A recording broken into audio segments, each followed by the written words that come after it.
اعترافات صاحب عادة سرية.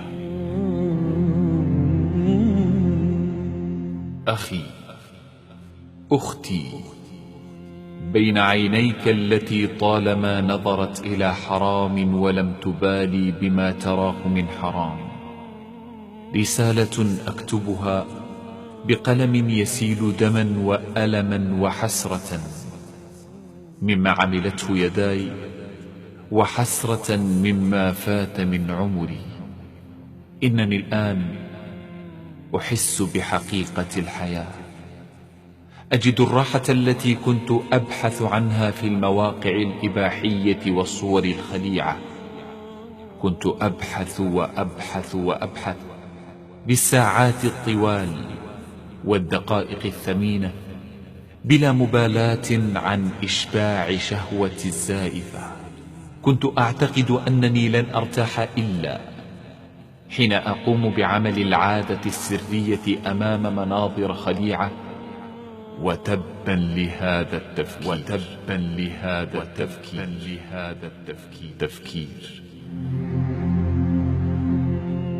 فقد كنت أبكي فور انتهائي من مشاهدة هذه المناظر، لأن عقلي يرجع فور انتهائي منها، وكأنني كنت مجنونا لا يدرك ولا يحس بما حوله.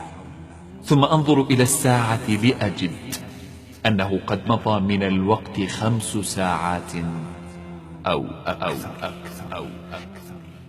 إنني وإلى الآن أذكر ذلك اليوم الذي قضيت فيه الكثير والكثير من الوقت، ويا للأسف من أجل هدف دنيء تميل نفسي نحو العادة السرية، وقد كنت أعتقد أنني سأتركها يوما قريبا، ربما غدا، وإن غدا لناظره قريب.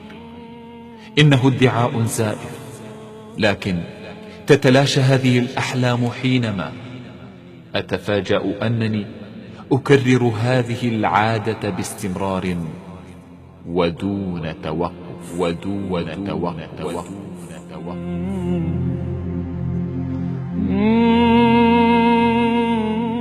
لم أستيقظ من غفلتي إلا متأخرا.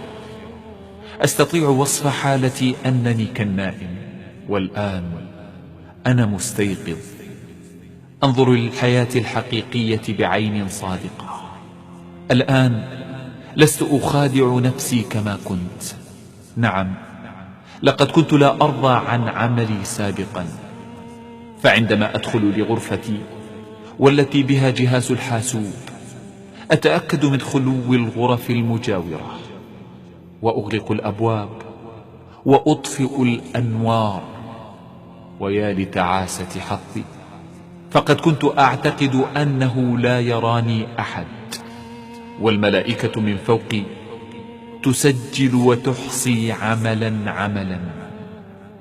لقد كنت أتناسى الآية التي تقول: ما يلفظ من قول إلا لديه رقيب عتيد. وإن الذي يغلق الأبواب ويريد الخلوة إما لعمل شنيع قبيح أو لعمل صادق خالص لله، وشتان بينهما. فتبا لمن جهز نفسه لعادة قبيحة، وطوبى لمن جهز نفسه لعمل صالح وتقي. من أيام أضعتها أمام صور سخيفة خليعة. وألف ضاعت السنين الطوال التي كنت أرتجي فيها إشباع شهوتي. إنني حزين لما فاتني من أعمال خير كان ينبغي أن أعملها في ذلك الوقت. فيا لله، كم من ليلة قضيتها وحيدا أخلو بهذه الشاشة التي بين عيني لأخدع نفسي بأن مشاهدة الصور أمر ماتع، وغيري يخلو بربه يسجد ويصلي، يصوم ويزكي، ويعطي الفقراء المال والصدقة. أنا هنا في هذا الكرسي أقضي أحلى وقتي، ويا للأسف في أتعس مشاهد، ولشدة غبائي فإنني أكرر نفس الخدعة يوما بعد يوم. ربما أنني لا أتركها إلا في رمضان، فهذا موسم جليل، ولكن مع السنين أصبحت أفكر وبجدية في الإفطار قبل الناس، ليس على شرب ماء أو أكل طعام، إنما على العادة السرية.